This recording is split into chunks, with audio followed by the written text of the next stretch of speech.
Attorney, ano po ang nag-udyok sa inyo para bawiin nyo ang inyo pong unang memorandum sa lahat ng mga direktor ng LTO ng June 2 para po sa pagpapatupad nitong bagong patakaran sa pagkuha po nitong mga validation ng certificate para po sa compulsory third-party liability po ng mga pinaparehistrong auto?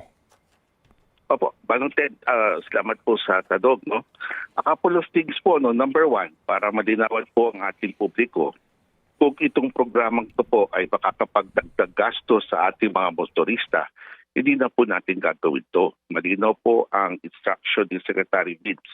Walang karagdagang gastos. No? Pangalawa, kung babalik tayo sa manual operations, hindi online to, huwag na rin natin gawin, no? Sayang ang panahon natin kung back to manual po tayo. Tapos pangatlo, mayroon doon kasi tayong tatlong bagay na gusto sana sugpuin.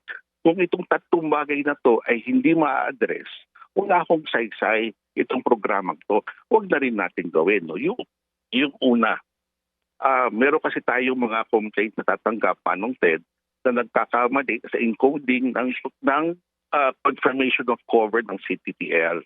Dahil nagkakamali sa encoding, hindi tumutuloy sa rehistro. So itong programang to ay dapat magkakaroon ng parang ang tawag po nila autofill component, meaning to say, automatic, yung lahat ng datos na kailangan ilagay sa ating confirmation of cover, gaya ng motor vehicle file number, chassis number, motor number, automatic na fill up yan para hindi na magkaroon ng coding problem. Pangalawa, yung issue ng pagpili ng insurance. Ayaw natin na yung ating mga district offices merong pinapaboran na specific insurance company. Kailangan matapos na to itong practice na to. At yung pangatlo, yung pricing ng insurance, hindi natin intindihan ano ba talaga ang CTTL. Kasi sa ibang lugar, ang motorsiklo, ang sinacharge sa motorsiklo, 750, 500, 600. Ang ko 250 lang yan sa insurance commission.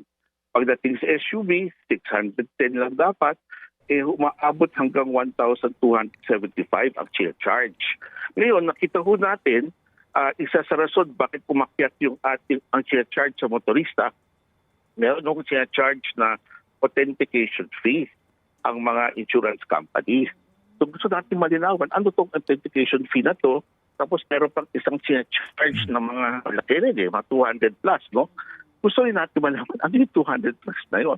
Para maintindihan ng motorista, ano ang binibili nila? Yun po ang tatlong yun. Kaya natin dito, kasi nung unang araw, meron tayong nababalitaan ng mga problema na hindi tugma sa ating pakay. At yung narinig ko kay Mr. Navidad na pass on to the motorist, hindi po pwede yun. Kung ipapass on lang ito, wag na lang natin gawin. So yun po ang rason, Manong Ted, kung kaya natin sininto no Lunes.